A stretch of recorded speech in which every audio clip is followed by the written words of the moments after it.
What we done started. Look at what we done started. This the people party.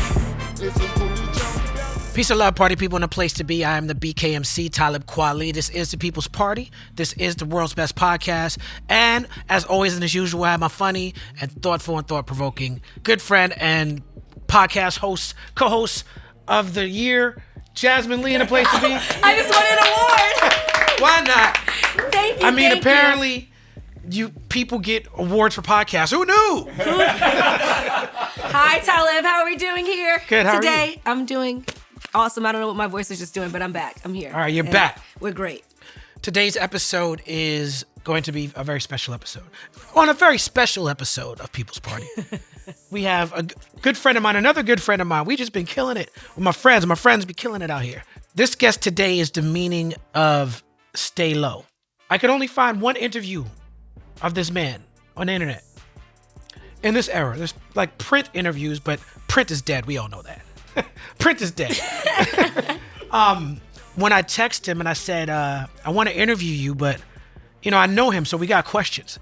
But I said, I want to interview you, but I can't find any information about you on the internet. He texts me back a ninja emoji. And I'm like, he's an industry ninja. He's an MC, actually one of my favorite MCs and someone who has influenced my style as an MC. He is a maverick of the fashion and entertainment industries. He's a journalist. He's written for Complex, Source Magazine, Bounce. In the record industry, in this business, he's worked at EMI Capital, Priority Records, Artist Direct. This man is vital to the genre. He's vital to the culture. He is a mentor, a partner, a friend. He is important to so many artists, from the whole ASAP mob to DJ Khalil. Together with DJ Khalil, he formed one of the greatest hip-hop duos of all time, Self Scientific. They've given us albums like The Self Science, Change, Trials of the Black-Hearted, all dope records, all essential listening, especially if you know about that West Coast underground. He's got songs, he's got coffee, he's got hats, he's got a very, very unique way of looking at the world. Ladies and gentlemen, give it up for Chace Infinite and a place to be. What up? Oh, where you going? Where you going?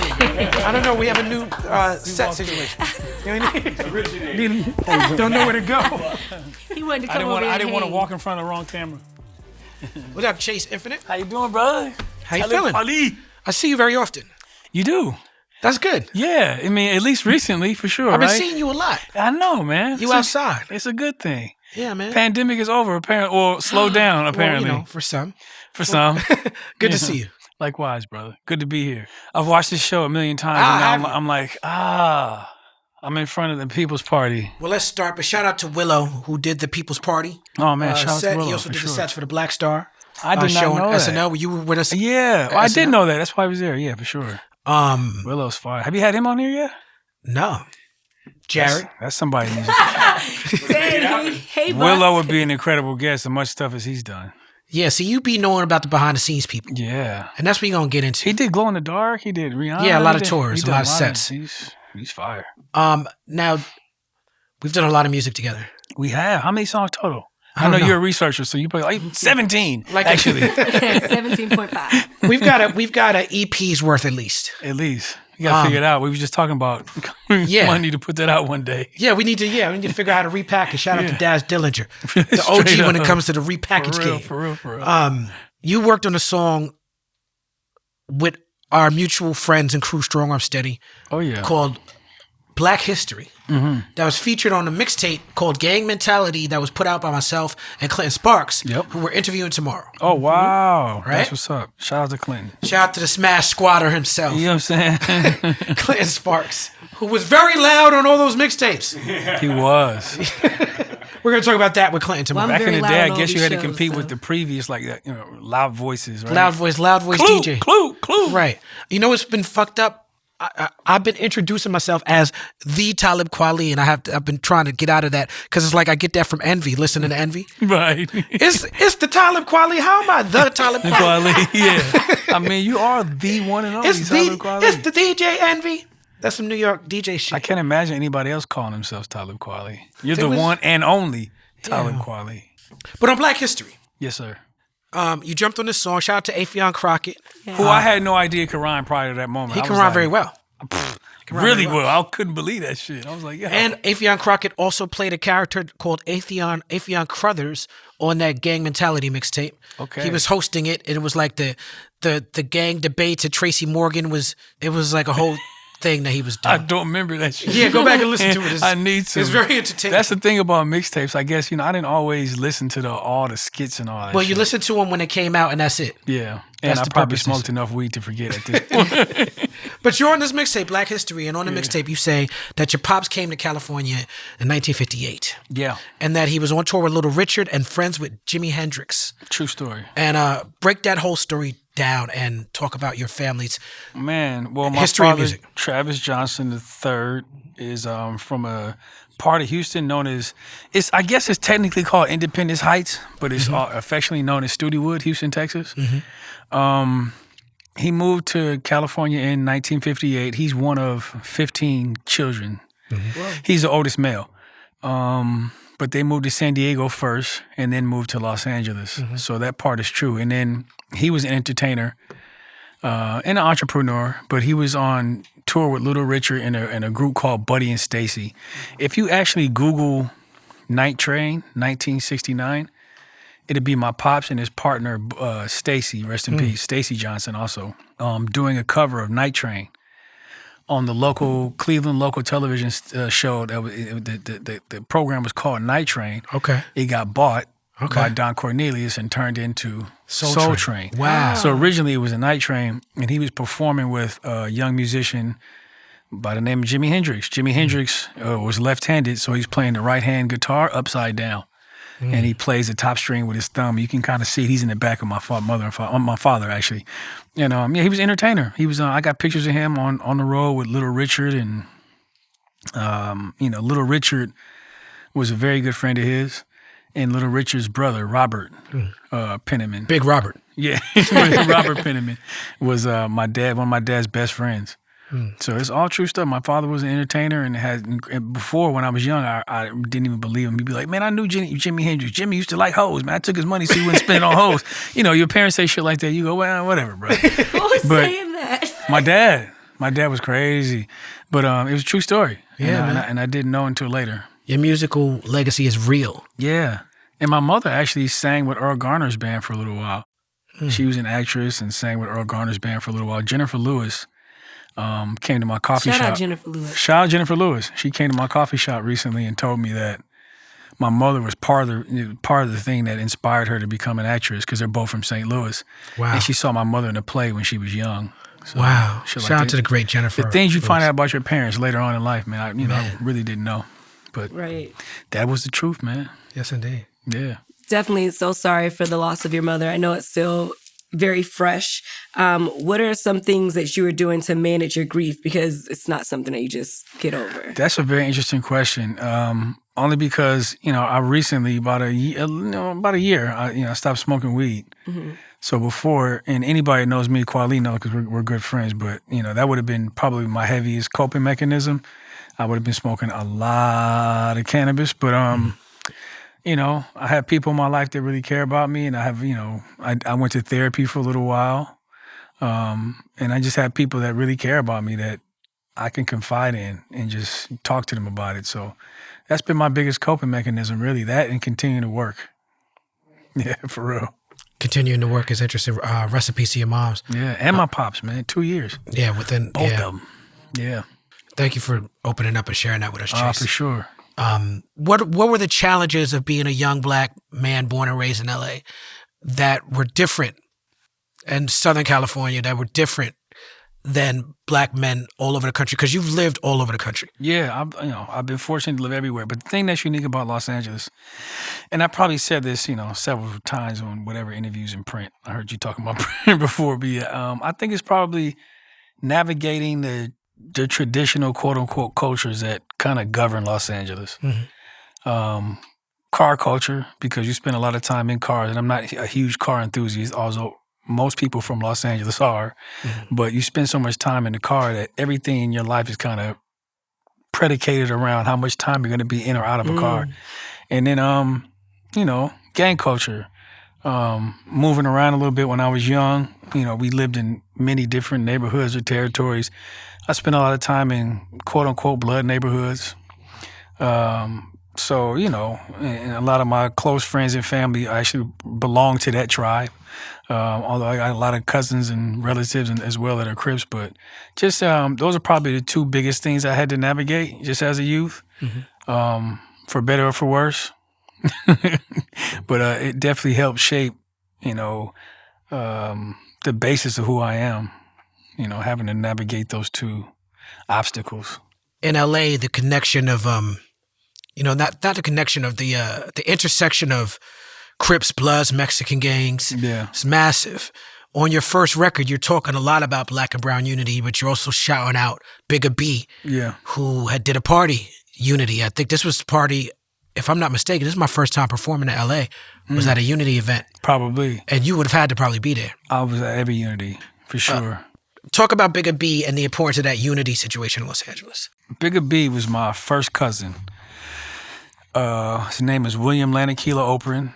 He's tattooed on my right arm. Me, Krondon, Exhibit, my 3 other people all share the same tattoo. Cartoon did a tattoo, but he was just a very, very important figure in Los Angeles. He was an important figure to me because he was my closest family member to me ever. Besides maybe my brother Travis, who's my older brother. My cousin Bigga B was, you know, I was on that man's hip wherever he went. You know, he went to UNLV, University of Nevada, Las Vegas. He was an All-American football. He was born in San Diego. My father's sister, Kathy, he's the oldest child. And he was raised in San Diego, the same projects that Mitchie Slick is from. We were talking about Mitchie Slick earlier. Shout out to Mitchie Slick. But he's from the same projects, the Bay Vista projects that Mitchie Slick is from. His name is William Lanakila Orpa, but he called himself Bigga B because he was huge into reggae. He had so many reggae 45s in every Tiger Beat magazine ever. After he left college, he moved in with us in Los Angeles. So Bigga was 6'3", 320 pounds, ran like a 4.5 40 and could dunk. He was, you know, bench press like 450 pounds. You know, he was like my idol for so many reasons. He started doing unity. He was a bouncer at clubs, and one of the guys he was doing security with, a guy named Orlando Fenderson. They all worked together at Loud Records at one point, and then they started doing a club called Unity. Unity was probably the most important underground hip hop club in Los Angeles history because it took artists like it was a home for artists like yourself, for Yasiin Bey, for the Boot Camp Clique, for Wu-Tang, Redman, Method Man, everybody that, you know, like I said, it's a traditional car and gangbang culture here, so you didn't get a lot of access to, you know, what we consider underground or true hip-hop acts. At the time, you know, stuff like the Century Club and, you know, it was a little bit more hard-bottom rayon shirt club culture in LA kind of before. I might ball up in the Century Club with my jeans on. With my jeans on. That was a big flex. That was a big flex because you couldn't go into the Century Club with a street look. You couldn't have like, you know, a T-shirt or a hat or shit like that. So Bigga B kind of created the home for hip hop in Los Angeles, and it just became really pivotal at a time when Los Angeles was developing our real hip hop scene. Yeah, now you also got roots in Brooklyn. Yeah, because for sure, I'm a fake Brooklynite, thanks to you. And now other you're people. a real Brooklynite. I feel like with Brooklyn, you spent a couple years there, and you link in with certain people. You official. Oh yeah, a couple years.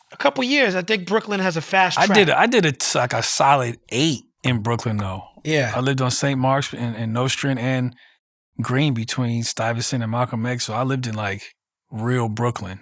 We used to run around together. Yeah, we did. When you was in New York City. You told me a very interesting Prince story recently. Yeah, I was with you. Can you share that story, please? Prince kicked me out the club, man. He told his assistant or his manager at the time, but I was I rolled about 1,000 blunts. He was performing. It was at the time he performed, I think it was Madison Square Garden. And I think I had gone with you. And certainly it called you to get into the after party. I think it was that car.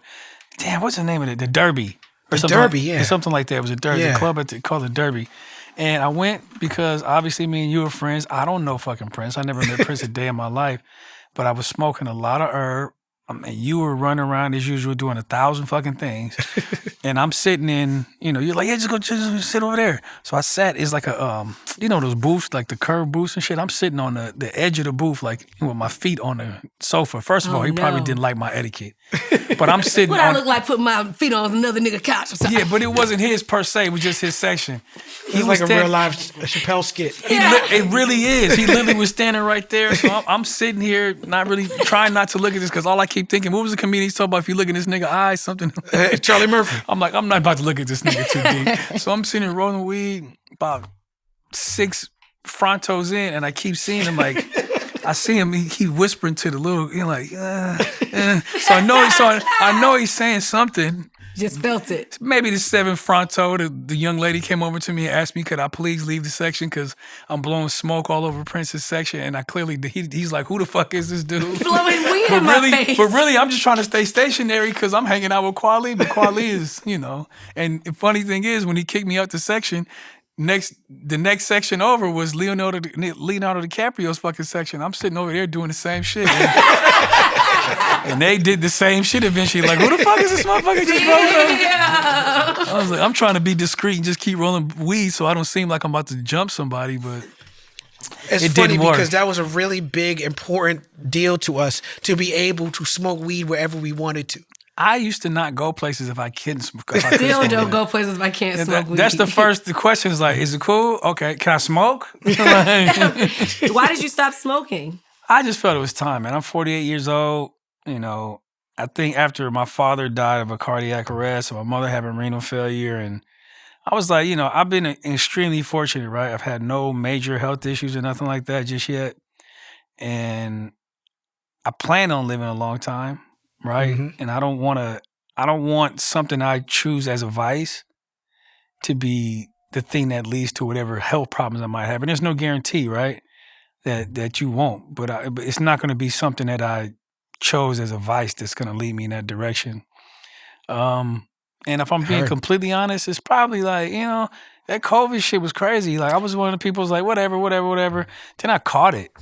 And I beat it like in like 5 days. But then I caught that shit again. Mm-hmm. And I was like, you know what? Maybe I might need to just clear up my system. Was it the blunts though? It might have been. It might have been something that could, because it's respiratory. Respiratory, and then it kind of weakens the immune system, lowers the blood pressure. Yeah, smoking definitely weakens everything.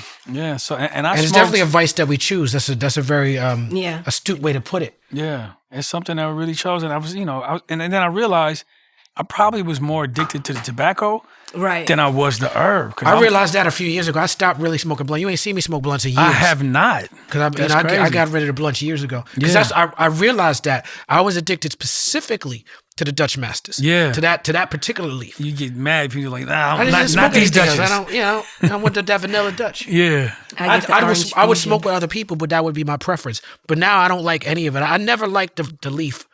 Everybody in Brooklyn is on a leaf right now. As I said, I'm a fake Brooklyn. I ain't never liked the leaf. I still go to some bodegas, like the bodega on the corner of St. Marsh and Nostrand. If I walk in y'all used to sell Fronto Leaf. Yeah, we had a Fronto Leaf company called Master Leaf. Yeah, him and Crondon had a leaf company because they would be the only dudes in LA smoking it. And they're like, fuck it, we gonna sell it. And now there's 1,000 Fronto Leaf companies. We always early. We always give up shit right before it becomes lucrative.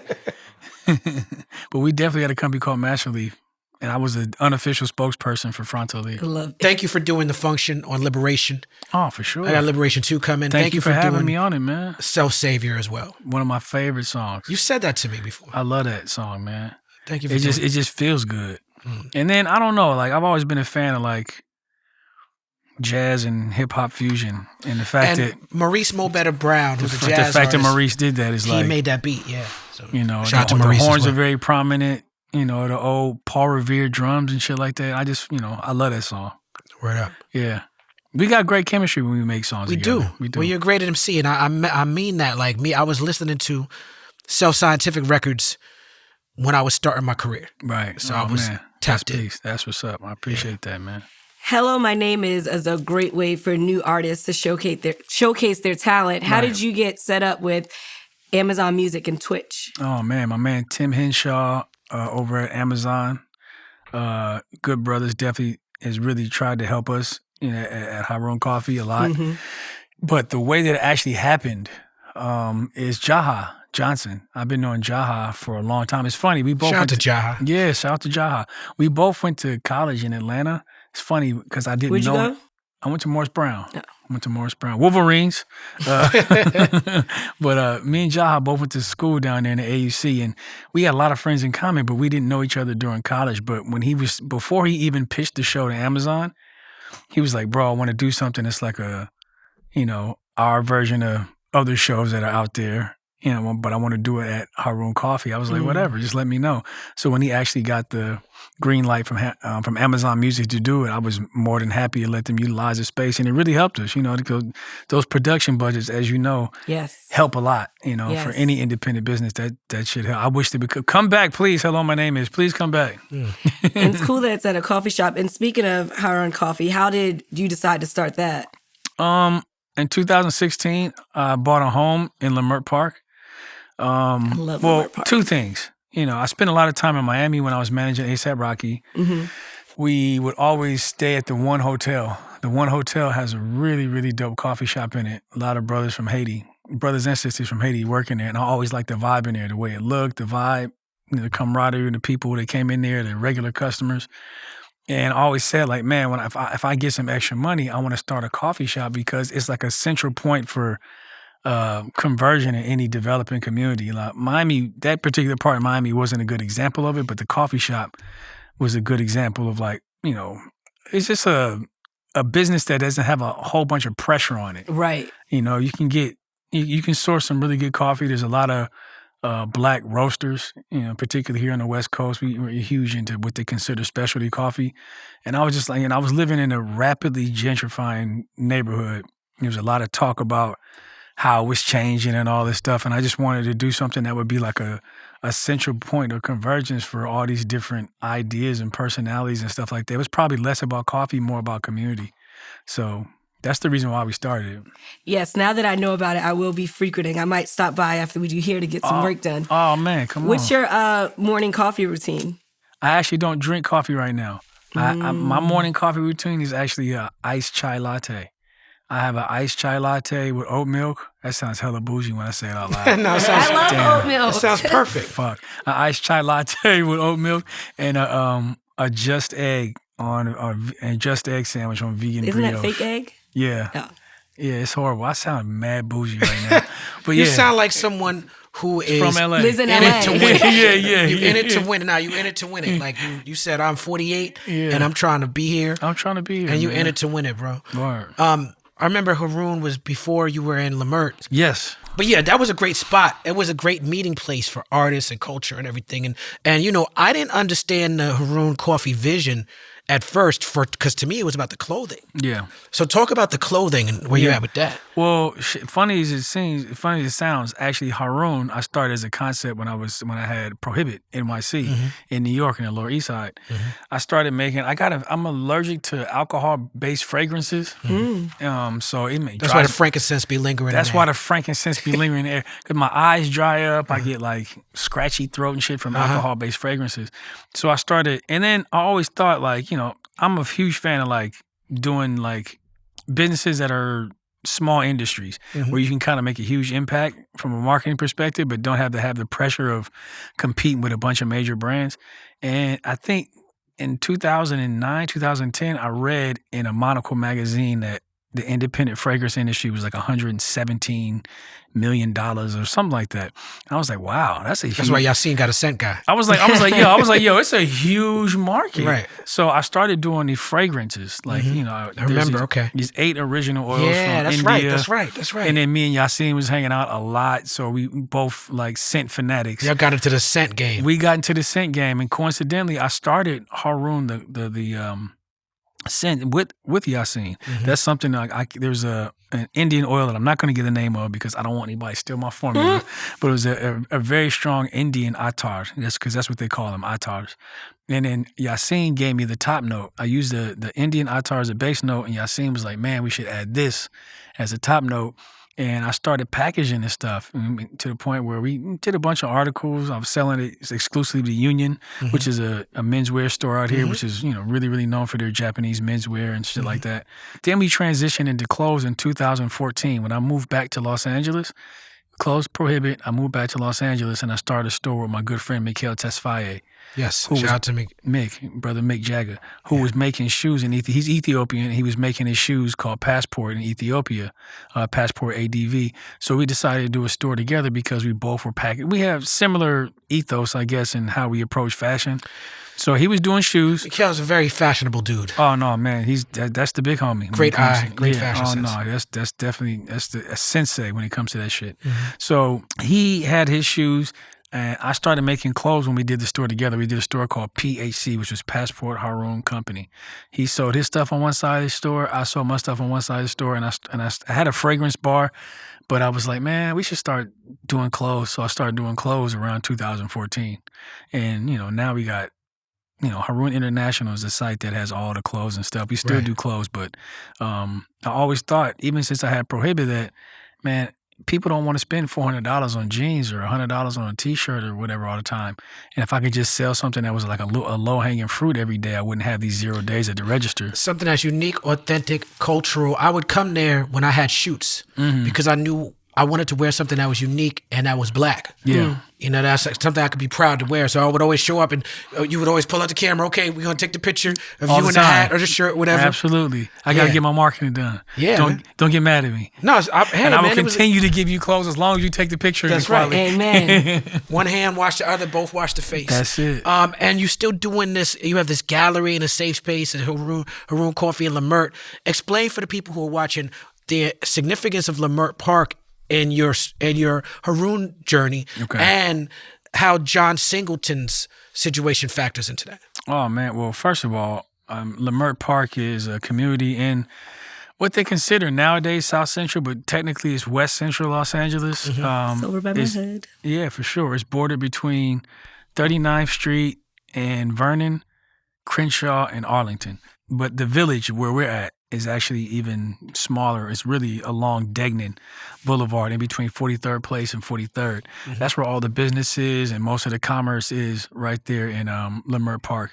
And I have a gallery. It's 4336 and 4338. I have two addresses. 4336 is a coffee shop. 4338 is like an events gallery / whatever space. And Leimert Park was actually built by Walter H. Leimert, rich white man from the East Coast. That the Olmsted brother, the twins that were the sons of Rudolph Randolph Olmsted. I can't remember exactly if I'm wrong. Forgive me. I'm sure they'll eviscerate you in the comment section. This nigga think he's smart. He don't know what the fuck is that. But the Olmsted brothers actually built Leimert Park, and it was designed to be like a walkable community and all this stuff.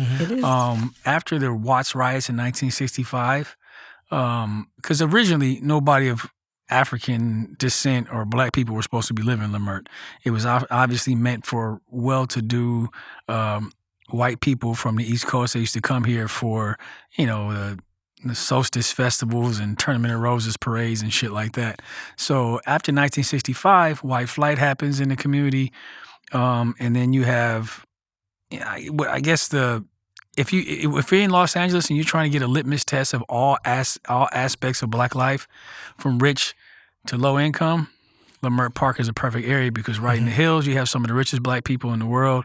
In the avenues where I'm at, or right in the village, you have median income, and then you have lower income a little bit further east. So that's why it's so important for black politicians and shit like that, because Leimert that's the reason why Moesha was supposedly in Leimert, because it's like... Oh, was it? Yeah. Leimert Park, if you look I know it's like Crenshaw, but... Yeah, she lived in Leimert. Like, if you actually, in the show... so if you look in the footage before the show starts, the fountain for Leimert Park and all that stuff is in there. It's a unique community, man. All the streets actually point towards the park. If you're looking for, after 1965, it kind of became like the place for black culture. We always get a knock in LA that we don't have culture. And the place that you can find that is Watts and Leimert Park. And Leimert Park's a little bit more friendly than areas of Watts. Especially the Juneteenth festival. Yeah, for sure. Then John Singleton's office used to be there. Oh, John Singleton's office was there for... Sorry, I didn't answer the second part of the question. It's all good. We sometimes we ask too many questions. No, but John Singleton's office was there for 26 years. He's part of the reason why I wanted to actually buy a home there and open up a shop there, because he his perspective and narrative on all of his movies was such a Los Angeles thing. And then he, you know, it being the center for the arts and culture and community in Los Angeles, he was just always like a pillar in regards to that. So, and it's funny enough, you know, I had a chance to really meet him twice before he passed away at the bookstore over there. I used to go to a bookstore that actually is closing down next month. Eso Won. Yeah, man. Really? Man, I used to do business with them when I had UPROXX on Flatbush Avenue. Yeah. Back in the day. So they're closing down. Didn't Crooked Eye used to stay in the basement? Eso Won, yeah. Eso Won. Maybe. I didn't know that. Eso Won Books. I think Crooked Eye used to stay in the basement when he was a kid. That's crazy. That would make sense because that brother's incredibly intelligent. Yeah. Yeah, he's like an encyclopedia. Yeah, I don't know if that's a public story or something. He told me because he said to me, he said, remember you used to write back and forth and communicate with Eso Won? He said, they used to let me stay there. He said on the show. Wow. He said that on the show? That's crazy. Yeah. That's crazy. I did not know that. I wonder if he knows that they're actually going, you know, they're closing the doors. They don't want to continue the business anymore. And I tried to do some Kweli shit. I was like, sell it to me. It was like they wouldn't sell it. I feel it. They didn't want it. They just don't want to continue anymore. So It's a tough business. For the last year, I've been trying to buy like one of every book they had, just because I know this information won't be available anymore. Mm-hmm. Yeah. Let's take it back a little bit to Self-Scientific and talk about Self-Scientific for a little bit. How did you first link up with Khalil and start making music with him? I first linked up with Khalil through basketball camp, 8th grade. We both played basketball year round. His father, of course, I don't know if people know, but his father was Walt Hazzard, Makti Abdul-Rahman, who was a professional basketball player with the Lakers, the Seattle Supersonics, and the Atlanta Hawks as well. His mother and my mother knew each other because I think they all lived in the same building that Muhammad Ali owned in the Donza area out here. So when we met each other in basketball camp and we got to talking about, you know, our parents and shit like that. Well, I think one day my mom was picking me up and saw his mom. She was like, Pat, you know, because when his parents had converted to Islam, they all changed their names. So she hadn't heard her name Pat in a while. Right. She was like, wait a minute, Kim? And I mean, even Khalil were like, what the fuck? Anyway, the way we met was I was walking down the hall. And he was playing No More Mr. Nice Guy. Okay, Gangstar. Gangstar. All right. And I was like, who the fuck is this playing on me? Because back then, you know, being West Coast brothers, you didn't know too many people that was listening. Right. Like That's when rappers had to pose on the album covers, like exactly, back to back like this. But the fact that he's playing No More Mr. Nice Guy, I was already rhyming, and he was already DJing, and we met at basketball camp, you know, in 8th grade, and since then, bro, it's been my, you know, I can't even call us friends. We so close. It's like we're honestly brothers, like brothers. family, management, artist relationship, all of that. For sure. Like that's really my brother, for real. You lay dormant, expect mediocrity. That's what you said on Self-Science, Self-Science. Yes, sir. Lots of guitars on that album. I knew you was going to do this shit. I knew he was about to ask me some lyrics. I'd be like, what? Oh, yeah, I said that. I did say that. I did say that. Pretty good. Lots of guitars on that album. Yeah. The return is so crazy. Yeah, thank you. Love Allah featuring Krondon, the almighty Krondon, is sort of like an LA 5% anthem. You just talked about the early impact of Islam in your relationship with Khalil. Yeah. What did it mean to be at that time 5%er on the West Coast at that time when you made that record? It was extremely unique to have knowledge of self, just in general, right? We don't have I don't want to paint the picture like we didn't have a community for that, but it's not a huge or well-known community because other aspects of the community are so known. But, for me and Khalil's name is Khalil Abdul-Rahman. And Islam, my aunt was chief of protocol for Minister Farrakhan for 43 years, Claudette Marie Muhammad. So Islam has always had an impact on my any artistic endeavor, on my life in general. And when me and Khalil met, it was during the time that, arguably the best rappers in hip hop were Muslim. Yeah, the foundation comes from that. Yeah. So whether they consider themselves Muslims by way of 5% Nation of Gods and Earths or the Nation of Islam or quote unquote Orthodox Muslims. So that's always been a huge part of my development as a human being and particularly as an artist. And at that time, man, it was just unique. The only people that probably will recognize in Los Angeles is because it has such a huge influence in the communities during the gang truces and stuff like that was the Nation of Islam. So, you know, Nation of Islam has always been interesting. The Nation of Islam has always been pretty well known here, but the Nation of Gods and Earths was a smaller, more, I guess not. I don't want to say private, but it, you know, they had some parliaments that used to happen in Long Beach and Pomona and Los Angeles, particularly. You know, I was a huge fan of Movement X and brothers like Born in Law and King Born, who are you know, the brothers who arguably brought the message of the Nation of Gods and Earths to Los Angeles. You know, I think we, in some ways, me and Khalil being a duo, you know, subconsciously probably emulated a lot of what they kind of put out several years before we were a group. Understood. So, yeah, I mean, it was extremely unique, man. Just, you know, but then it also gave us a community, because in the East Coast, who we were huge fans, mostly of East Coast hip hop, you know, had a huge impact on us. So they gave us a community, in a way to kind of communicate with communities outside of Los Angeles, particularly in New York. Like we became favorites in New York because we spoke the language of the gods. Right. Yeah. You detail your industry exit plan on the long run. Yeah. Is that part of why you felt so comfortable transitioning into management, because your desire to guide young voices?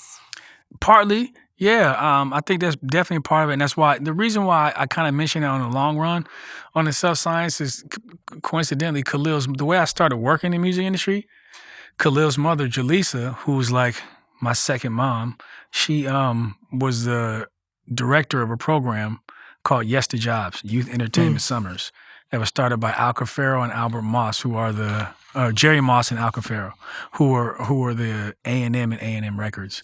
It gave kids in the inner city who had 3.0 grade point averages, it gave us summer internships for 3 months, paid internships. So that's how I found out that I wanted to work in the music. That's really the thing that was the deterrent for me doing too much crazy shit, because I always had an outlet in the summer to make some money and get records early and get into concerts, and it kind of showed me that you could actually have a career in the music industry and not have to be an artist per se. Yeah. So I started that as a way to kind of learn the music industry, because I kept hearing about all these horrible stories about artists, you know, being these messed up contracts or losing money and stuff like that. So they started as an education. And then, you know, as time, I tell people all the time, as time went on, I've been signed once. We signed like a development deal, a demo deal with Loud Records, right? As an artist, I've only been signed once. But as an executive, I've been signed like 4 or 5 times. You know, I've had some pretty decent contracts as an executive. So it's always been my journey. You know, I started working in the music industry in 1989. You know, at Warner Electric Atlantic, when they were still the same distribution company in Chatsworth, California. Warner Electric. Chatsworth is too damn far. But Atlantic. It is. What's that KRS song? It's called Weir. Oh, wow. I remember Free that. Mumia. It's Warner. Electric Atlantic. He Warner, said that Electra, shit? Atlantic. Forms Weir. Oh, wow. Forget all that. We got to go. Free Mumia. I love how you're looking off into the abyss as if the lyrics are coming right down. No, you gotta find him. You gotta find him. No, but I worked there. I worked at Warner Electric Atlantic when I was like 14 years old. Oh, awesome. 15 years old. Shout out Steve Berman, who was working at Virgin at the time. Shout out Steve. When you and I really became friends, hanging out at that Strong Arm Steady house. Yeah, for sure. And everybody was barred up. It was like bar class. But also there were engineers around. There were record industry people. Like, you know, you had guys like yourself and Cheesy and this guy Brock. You know what I'm saying? You got these guys hanging out who had their aspirations in business. Yeah. Rest in peace, Cheesy, too, man. Rest in peace to Cheesy. Yeah. You know, you were working with Brian Shafton at Priority. Yeah. When you came out to Yellow Springs. Brian hired me at Priority. That's right. You told you and Brian, listening to you and Brian tell stories about being in the industry. Yeah. Walk me through what it's like to be someone who is an artist. Yeah. Right? And also has to deal with that rigmarole. Because we just had Simba on here.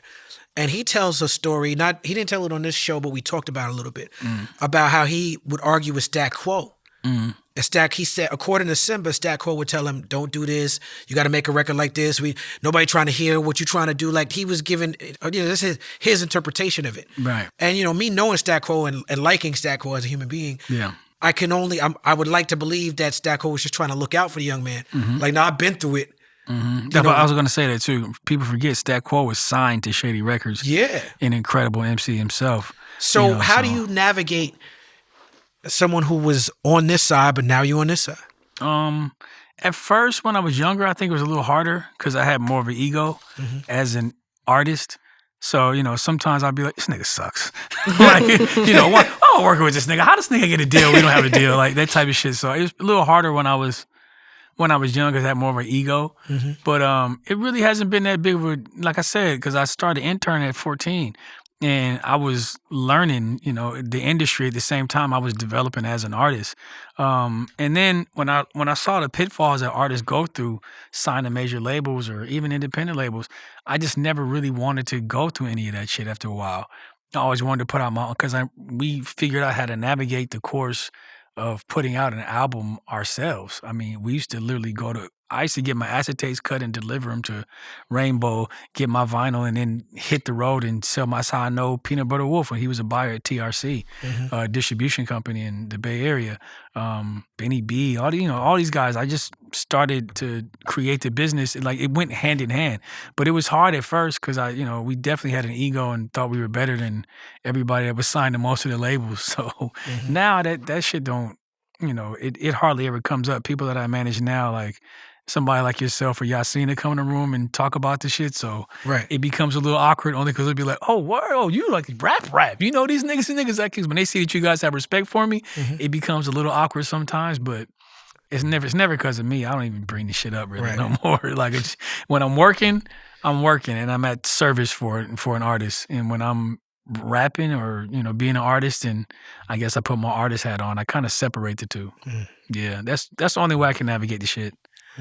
If I'm trying to be Chase Infinite while I'm, making sure you and fucking Yasiin got waters on the stage, and I'll be like, what the fuck am I doing putting water on stage? Right. Like, you know what I'm saying? But sometimes you got to do that. Right. And people do talk crap about managers that are, trying to push their career as well. And then it's like, whose career I are had we a trying guilt. to I had back? a little bit of guilt. Like, I probably had like a lot of apprehension about people finding it was like this. That you were managing. I had like a Batman identity type thing with it. Like, when I was working at Priority and shit like that, I kind of used to get irked when people would find out, or, that you were an artist or that you worked at Priority. That I was an artist. That you were an artist. That's interesting. Because people would show up at Unity and see me rapping like, this nigga rapping. Like, because of the same thing. Earlier so which in the day, which is Bruce Wayne and which is Batman? Oh, Chase Infinite is Batman. Okay. Yeah, for sure. Yeah, Chase Johnson is Bruce Wayne. Okay. Aaron Chase Johnson is Bruce Wayne, and Batman at night. Yeah, he goes out and fights whack MCs. It's exactly Batman with a kufi. Having all that experience as rapping is what is going to make you. I mean, what makes you an amazing manager, because you have been on both sides. And can you take us through working with Yasiin Bey and your involvement in getting the Black Star album out? Well, first of all, Yasiin is unmanageable. Let's just say that. Let's just get out the way. I don't even want to make it seem like. And I was telling Kweli the other day in Saturday Night Live, I was like, I'm more of a friendager. Because he actually, gently push. He knows me. I know him. He trusts me. He knows I'm not going to do no funny shit or misrepresent him because we're friends. I kind of be like, he ain't going to do that. Like, he's not going to do that. I can kind of, the same way that Kweli would be able to tell people, like, he's definitely not going to get him to do that. So it's not like how it was with other clients. When I met Yasiin, he was already one of the biggest artists that I knew in general. So I probably just lend a hand when I can, bring ideas and opportunities to the table for him. And when I'm around him, I'm instantly in a management position, only because there's very seldom other people around that are in that position. But just, it's not like I don't have, weekly meetings in regards to what he wants to do or anything like that. We download maybe like once or twice a month. He'll tell me 15 things he wants to do. I'll go out, work on some of them. Some of them are land, and I'll bring it to him and try to get him to, to do some of those things. But he's such a maverick individual, man. It's like it's hard to get that brother to do anything consistently that he doesn't want to do. Which is great, and that's exactly how it should be. But you're not going to toot your own horn, but I'll toot it for you. Yeah. And everything you're saying about Yasiin is right. He's a visionary. And you and I laugh often about how sometimes his moves and his decisions will befuddle us and confuse us only for us to understand a year or two later. And this nigga was right. Oh, he was right. This nigga fucks right. And, but I gotta say, from the rooter to the tutor, from the beginning to the end of this project, we're not at the end. There's no fear of time. We're still going. But from the beginning to the end of the release date to where it came out, you were actively involved because you are a friend to Yasiin and you are someone who he respects immensely, and that he is able to bounce ideas off of. And sometimes y'all agree and sometimes y'all don't. Yeah. But you have been very helpful in terms of, because you're someone who is one of us.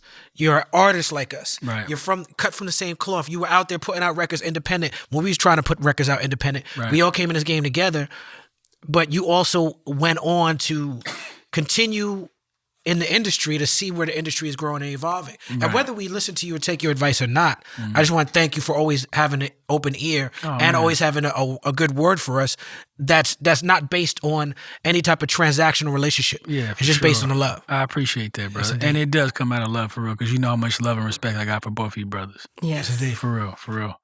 Yeah. So I tried my hardest. To all the fans out there, which camera? I tried my hardest.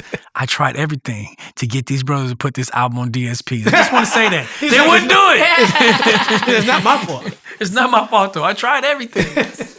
I also want to thank you for having me on The Trials of the Black Hearted. Oh, man. Thank you for doing it. Is that your only song with Game? No, I got like 4 or 5 songs. Oh, okay, but I was about I had to songs pat with myself Game. on the back. I had Game called me up when he first came out. Oh, Like when that's he fire. first came out, before he signed to G Unit, No, that's he dope. called me up. We met and we exchanged numbers. He's like, "Let's do music together." We did a bunch of records. Game is incredible, man.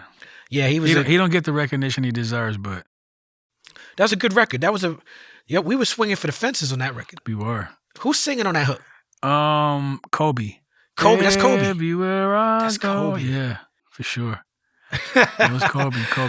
Kobe. I was thinking about that stripper song. We did that song, Stripper Pole. I paid for the video in Vegas. Night after night. Remember that song? I do. Kobe. That's the most debaucherous thing I've ever done. Strong Arm City got a song about going to strip club that Kobe's singing. Strong Arm said he got a lot of debaucherous ass songs. Yeah, so be real. but I paid for the video for this. Right. And I flew to Vegas and we rented out a strip club. This is the most. Vegas He's like, strip let's do club it. Let's sucks. do it.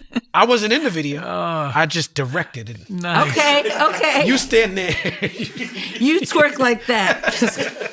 Could you put a little bit more oil on it? The right butt cheeks a Yeah, tad just a dry. little bit. Trials of the Black Hearted is a very positive hip hop album. It is. It's an incredible hip hop album, man, and very positive. It's very positive.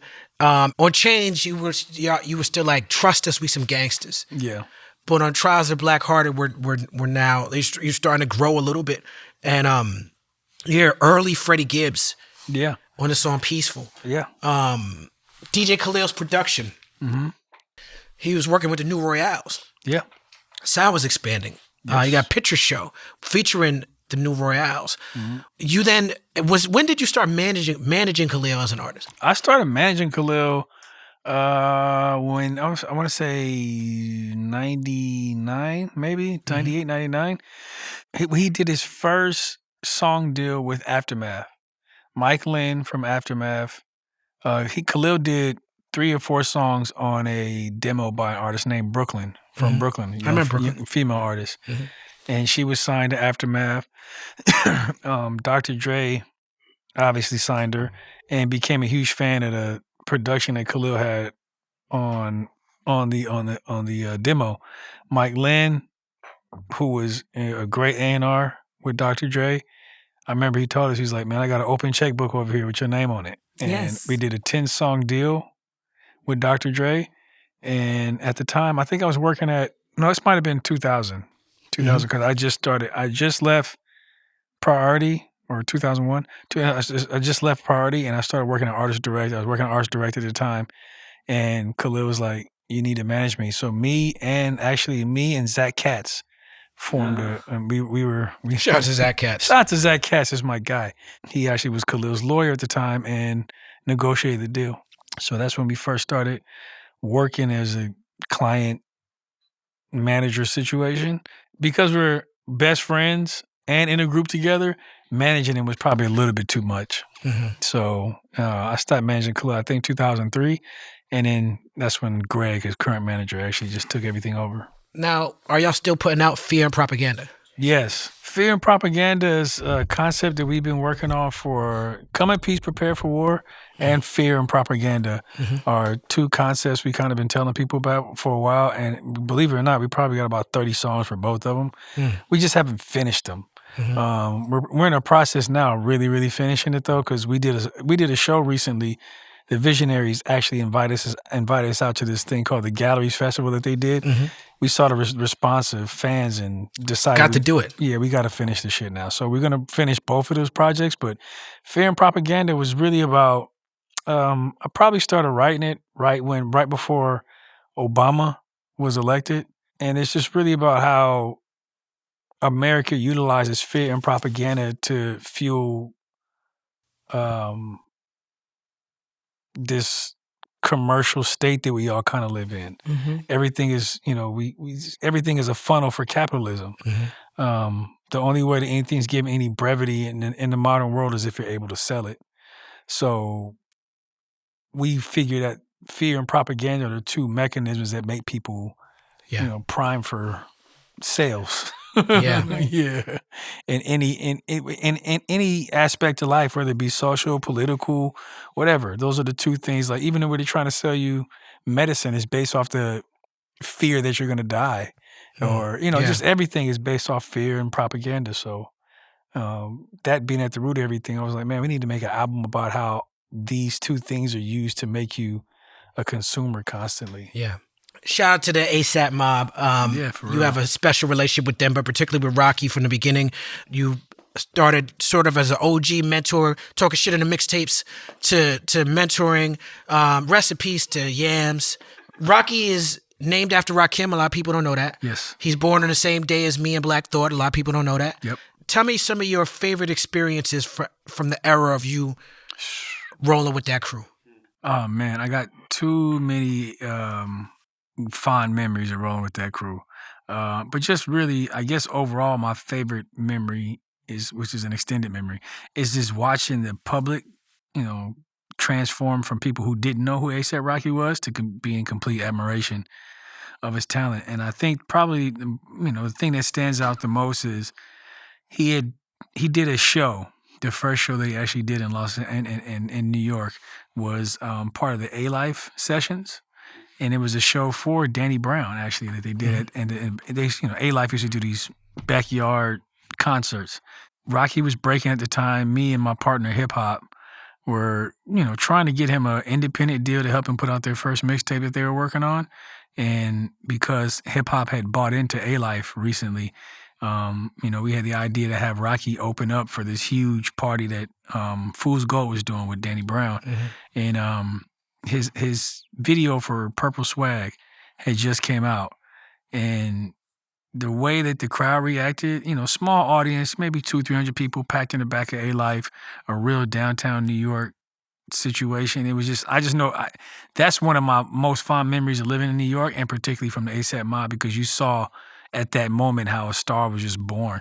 And then from that day on, it just seemed like rapidly, Rocky became like this. And then New York was in such a, I ain't gonna say a weird place, but they just hadn't had a bona fide star, young star from New York in a long time. And seeing how New York gravitated and kind of just all huddled around this dude at that time that fast was incredible. I've never seen anybody come to fame and prominence as fast as A$AP Rocky. So that was exciting as hell to watch. And feeling like we had a small part to play in that shit was incredible. A$AP Rocky said he loved working with you because you weren't in it for the money. You just wanted to be a big bro and a mentor. Yeah. Why do you think it's so important to chase passion versus money? Because money don't last. Money, it's a tool, like a knife or a fork or anything. Once you finish your meal, though, how useful is the fucking fork, You don't need it again until you need to eat again. The food is what's important. It actually offers nourishment, right? So it's a weird analogy. But no, it's perfect. No. It's perfect because, one, we should use our African forks as more organic. And two, I am somebody who I'd throw out my forks Yeah. all the time. Yeah. By mistake, because I travel so often. I'm used to eating takeout. Yeah. So when I'm at home, I eat and I toss it. And then I'm like, why I only got 2 forks? Listen, Because you Talib, toss them all out. my mother used to curse us out. She's like, y'all are throwing away my forks so you don't have to do the dishes. And I'm like, what? No one's doing that. And then I was looking at myself, like, where the frig are all my forks? And I had no one to blame but myself. I was like, maybe I was throwing out You're all throwing the them forks. out. Yeah, and I just, I never really got, even as an artist, like the money wasn't the bottom line to me. It's always about, what, and whether, before we actually start calling this a quote unquote culture, like the art means a lot to me. Right. So being in support of artists means more to me than whatever. Don't get me wrong. I like nice things. I'm slightly bougie, but I'm closer to how the art it can transform people's lives. Right. So I'm closer to that emotion than I am the need to make some money. Because if that's the case, I'd have 1,500 clients. Mm-hmm. But I don't, man. I'm pretty selective with the people we work with, and Rocky knew that because we became friends and big brother, little brother before I was actually in a management position with him. So I think that's part of the reason why Yams, he didn't even ask me. He told me one day that I was going to be Rocky's manager because, they didn't feel as though I was being opportunistic. It was organic. Yeah, they didn't feel like I was trying to utilize him to get some type of position, and I wasn't. Yams was a real visionary. Yams was amazing. He was a visionary. He was funny as hell. He was a real researcher. Somebody that, would know all your B-sides and the records that you did with obscure acts and shit like that. Yeah. He had almost every Source magazine in XXL from 1998 to 2008 or some shit like that. He's a real, New York breeds these type of people that research a lot, that know everything about every fucking thing. He was one of those guys. I met Yams and Rocky, and I think maybe you might have brought them through. But we had a Black Star show, or maybe it was a Yasiin show that I was at SOB's. Yeah, and then they blew up. Yeah, and then I would see them in Europe, and it's a lot of, they would start moving a lot of moving pieces. Yeah, and people, they young, fresh new rock stars on the scene. Yeah. But Yams in particular would make sure that the energy was the same. All the time. In particular, he would talk to me and deal with me in a way that's very, very family-like. Yeah, he was huge. Yams would do little shit. Before I was Rocky's manager, he would do little shit text me an old Source magazine ad for Land Speed Records that had Self Scientific on it. Or little shit like that, just to let you know, don't think I don't know, old head, all the time. So, when you guys were around, or, Black Thought and any of my, friends, he would always let them know he really knew, because he was a huge fan of New York underground movements, West Coast underground movements, and he looked at everything in eras. Before playlists were really big, he would always make playlists of different eras and obscure subjects and shit like that. He was just a visionary. That's fascinating to me that he was that studious with it. Oh man, super. Because you would assume, because their music is about a large part of the movement from the outside was we turn it up, we lit, we partying. It's we raging, you know what I'm saying? It's a good time. Yeah. I've been to shows with Ferg, and it's amazing. Yeah. But then it's no, this is not willy-nilly. This is designed it's to all programmed. yield a certain result. Absolutely. All the nuances that you saw, particularly in the early ASAP Mob, Rocky, Ferg, 12 East stuff, even ASAP Ant, these are all, in his mind, he had mapped out each individual member of the ASAP Mob with nuances from other artists. He could tell you, 6 artists that, Ferg was, 6 artists that fucking Rocky was, every one of them. And the way he programmed that shit, and that's why it appealed to so many people across the nation. It had things for, their style and look. At ASAP Rocky was something that felt down south and Midwest at the same time. The music that he picked. Right, and it's important to note that your relationship developed while you were working at the store Prohibit. Yes. And I used to go to Prohibit all the time to smoke marijuana. Cannabis is the right way to say it. Yep. But it wasn't about, it's great how the plant brought people together, right? For sure. But I used to legitimately go there and buy clothes and wear them in photo shoots and things. Yeah, all the time.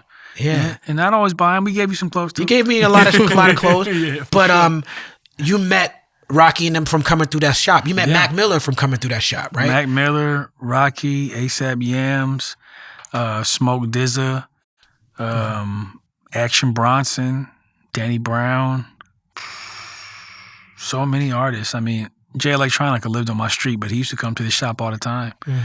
Just so many people, man. At that particular time in New York, and I don't want to sound like the old head, but that was probably one of the last like real renaissance moments New York has had in quite some time, like between 2008 and 2013, 2014, because of the rise of the ASAP mob and all these things that kind of happened as subsequently or as a result of that.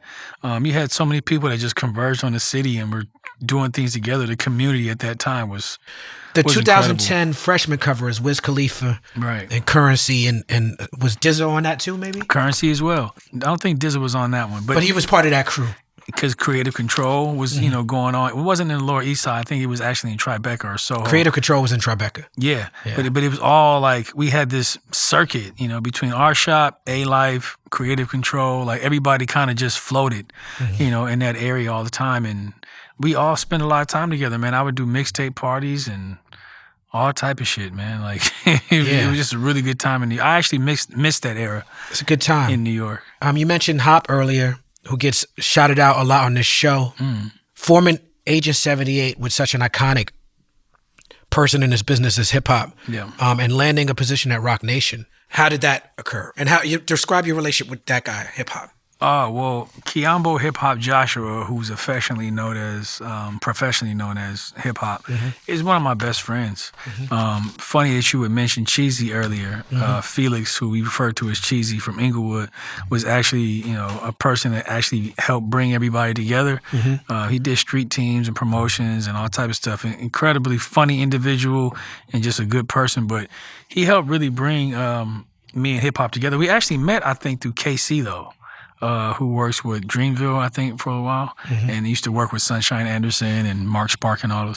But me and hip hop just became really good friends, actually probably because of our love for cannabis, man. Right. And then the plant bring a lot of people together. It does, but then also because of our love for hip hop. Hip hop is a lot like Yams.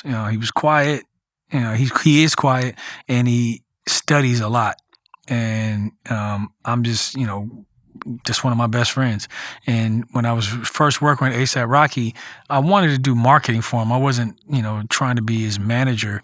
Hip hop actually had just bought into Fat Beats and A-Life. And I was constantly trying to get hip hop to start an agency to take advantage of the artists that he was managing at the time, because he had a management company called Hip Hop since 1978. Right. So the 78 in Agency 78 is actually because hip hop is a partner in it.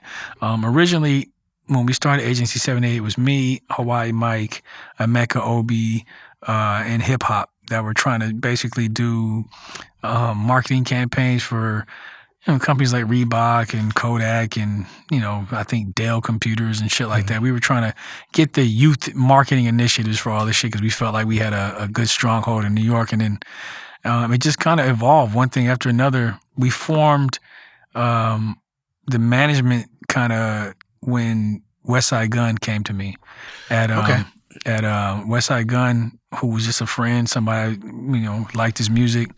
He actually performed at Yams Day in 2018. He came to my house one day and was like, "Man, I need the Rolodex. I need you in hip hop to get back in the ring," because I just stopped managing ASAP Rocky, and he was like, "I need you to get back in the ring and give me the Rolodex." So me and hip hop formed a partnership with Rock Nation for the management of Westside Gun and Benny the Butcher. Yeah, that's a great partnership. And I heard you speak on that other show on the Rap Radar about how the Westside Gun's aesthetic and the way he rolls his art out, it gives you something that you can relate to in just the way they treat the music. They're not out here looking for hits. No. They're cut from a certain cloth. They're drawing from a certain well that's familiar to us. Yes. And shout out to Westside Gun. He is on the new Liberation 2 album. Nice. I still haven't heard that. We should listen to that at some point. I gotta hear that. You just played me the video for the Peppers joint. Yeah. And I appreciate you showing that to me. We had a good time filming that. Man, it's incredible to see y'all brothers together, man. Yeah. You and Yasiin in Brooklyn. In Brooklyn. In Utica, the heart of Brooklyn. Clarkson. Yeah. Real Flatbush business. Yeah, man. What's up next for the multi-talented, multi-hyphenate Chase Infinite? Trying to open more Harun Coffees. Yeah. We're gonna do some, consumer packaged goods. So hopefully you'll see 3 or 4 SKUs, I guess as they call them, in retail shops. The vision is to, now that we've created this platform where people know the brand and marketed this shit, I want to get it in, more stores around the nation, and then have a Harun Coffee as an outlet in places where, I guess rapidly gentrifying communities around the country, around the world, really. Right. But it's an international community of people that love coffee, people that love community, and I just want to continue that. And then, currently we work with Westside Gun, Agency 78, the company that have it hip hop works with Westside Gun, Benny the Butcher, Yasiin Bey sometimes, Moray from North Carolina, Navy Blue, who's a brother by the name of Sage El Cesar, but raps under the name Navy Blue, and Georgia and Muldrow. And then, so Harun's just going to continue, I guess, and hopefully we just continue to do really cool shit on the management side and put together some events and, by the grace of Allah, man, just keep living. Amen. Yes, indeed. That's it. Well, ladies and gentlemen, give it up for the industry ninja, Chase Infinite. I appreciate you for having me. Thank y'all so much, man. Thank you, Chase. Thank you, bro.